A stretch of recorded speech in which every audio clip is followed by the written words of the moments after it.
வணக்கம் teachers, welcome to our channel. நம்ம இப்போ பார்க்க போகிறது யூனிட் 5ல வந்துட்டு இன்டர்மீடியட் காம்பவுண்ட் ஃபார்மேஷன் தியரி அப்படிங்கிற கான்செப்ட் பார்க்க போகிறோம். அதாவது ஒரு சப்ஸ்ட்ரேட்டு கேட்டலிஸ்டோட சேர்ந்து எக்ஸுங்கிற ஒரு இன்டர்மீடியேட்டை உருவாக்கும். அதுக்கப்புறம் இது வந்துட்டு டீகம்போஸ் ஆகி ப்ராடக்ட் பிளஸ் அகைன் கேட்டலிஸ்டே ரீஜெனரேட் ஆகும். ஓகேவா?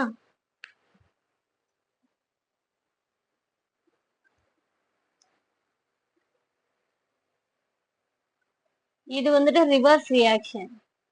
ஸோ இதை K1 சொல்கிறோம், இதை K2 சொல்கிறோம், இதை K3 வச்சுக்கிறோம். ஓகேவா? இல்லை எஸ்ங்கிறது என்னது? ஒரு சப்ஸ்ட்ரேட்டு, நம்ம எடுத்துருக்கக்கூடிய ஒரு சப்ஸ்ட்ரேட்டு. சிங்கிறது catalyst, எக்ஸுங்கிறது intermediate. இந்த ரெண்டும் ரியாக்ட் பண்ணி என்னதை உருவாக்குது? ஒரு இன்டர்மீடியேட்டை உருவாக்குது. அகைன் இந்த இன்டர்மீடியேட் வந்து என்ன ஆகுது? டீகம்போஸ் ஆகி ப்ராடக்டை கொடுக்குது உங்களுக்கு. ஓகேவா?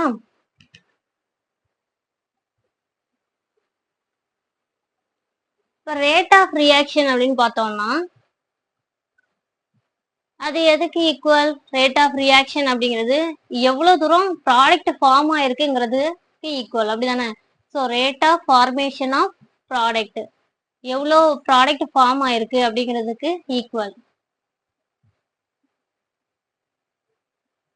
ஸோ இங்க ப்ராடக்ட் யாரு? இந்த இதுதான். ஸோ அப்போ இதுக்கு ரேட் ஈக்குவேஷன் எழுதுறோம்னு வச்சுக்கோங்களேன். என்ன வரும்? D of concentration of product divided by டைமை பொறுத்து அப்படின்னு எடுத்தோம்னா K3 into concentration of X, அப்படிதானே? இது ரேட்டு கான்ஸ்டன்ட்டு, இதோட கான்சன்ட்ரேஷன் எவ்வளோ இதாக இருக்கோ அது டீகம்போஸ் ஆகி தானே ப்ராடக்ட் வருது. அதனால நம்ம இது எப்படி மென்ஷன் பண்றோம். ஓகேவா? ப்ராடக்ட் உருவாயிருக்கிறதுங்கிறதுக்கான ரேட் ஈக்குவேஷன். இப்போ இன்டர்மீடியேட் இது உருவாயிருக்குல்ல, இதுக்கான ரேட் ஈக்குவேஷன் எழுதணும்னா எப்படி எழுதலாம்? அதாவது D of concentration of X divided by D T. இது எப்படி வந்திருக்கும்? இந்த ரெண்டும் ரியாக்ட் ஆகி வந்தது. ஸோ அப்போ K1 into concentration of S and concentration of C. இது ரிவர்சிபிள்ல நடக்கிறது. அதனால என்ன சொல்றோம்? Minus K2 into concentration of X and then இதுவும் ரிவர்ஸ்ல நடக்கிறது. ஸோ அப்போ என்ன வரும்? Minus K3 into concentration of X. ஓகேவா? ஸோ இப்போ என்ன சொல்றோம்? இது அதாவது இன்டர்மீடியட் ஃபார்ம் ஆனதுக்கான ரேட் ஈக்குவேஷன்னா இதெல்லாம் டிபெண்ட் பண்ணுது. சப்ஸ்டேட்டு அண்ட் தென் இந்த கேட்டலிஸ்டோட கான்சன்ட்ரேஷன் அண்ட் தென் இந்த அதாவது ரேட் கான்ஸ்டன்ஸ், இது எல்லாத்தையும் டிபெண்ட் பண்ணுது. ஸோ இதை வச்சா நம்ம ஈக்குவேஷன் சொல்லியிருக்கோம். ரிவர்ஸ்ல நடக்கிறதுக்கு எல்லாத்துக்குமே நெகட்டிவ் சிம்பிள் போட்டிருக்கோம். ஓகேவா? இப்போ இதை நான் என்ன பண்ண போறேன்னா K1 into concentration of S, concentration of C. இந்த டேர்ம் ரெண்டே ரைட் சைடில் கொண்டு போறேன். அப்போ என்ன ஆயிரும்?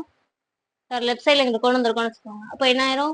K2 into concentration of X plus K3 into concentration of X. பாசிட்டிவ்ல வந்துருமா டேர்ம்? இப்போ இது ரெண்டுலேயே என்ன பண்ணலாம்? CX காமன் எடுக்கலாம். எடுத்தோம்னா K2 plus K3.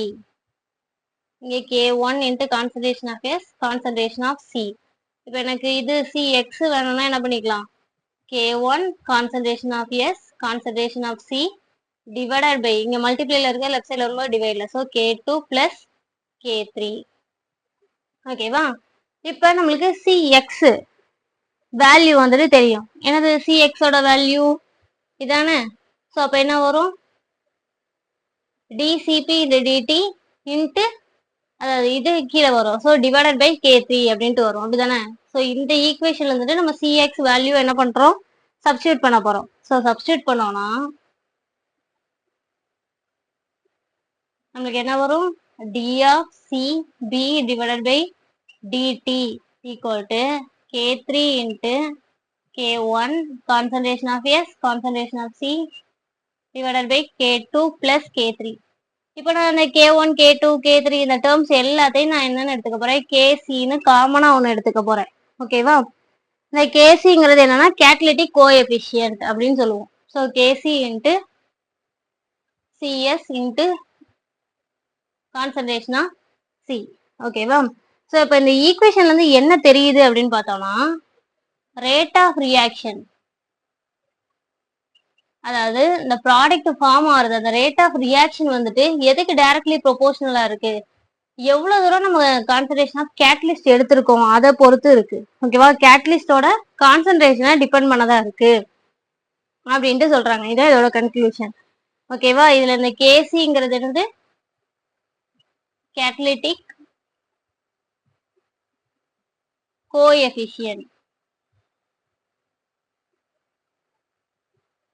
Concentration of substrate அந்த கான்சன்ட்ரேஷன் ஆஃப் கேட்டலிஸ்ட் இதெல்லாம் டிபெண்ட் பண்ணதான் என்னது, rate of reaction. So rate நம்மளுக்கு ஒரு ஃபார்மேஷன் ஆஃப் ப்ராடக்ட் உருவாகுதுங்கிறது நம்ம எந்த அளவுக்கு என்னது concentration of substrate and concentration of catalyst எடுத்திருக்கோம் அப்படிங்கிறத பொறுத்து இருக்கு அப்படின்ட்டு சொல்லி முடிக்கிறாங்க. ஸோ இதுதான் என்னது இன்டர்மீடியட் காம்பவுண்ட் ஃபார்மேஷன் தியரியில உள்ள கண்டென்ட். இதுக்கடுத்து இருக்கக்கூடிய டாபிக்ஸ் எல்லாமே அடுத்தடுத்த வீடியோல பார்க்கலாம். மறக்காம நம்ம சேனல் சப்ஸ்கிரைப் பண்ணுங்க, உங்க ஃப்ரெண்ட்ஸ் எல்லாத்துக்கும் ஷேர் பண்ணுங்க. Thank you teacher.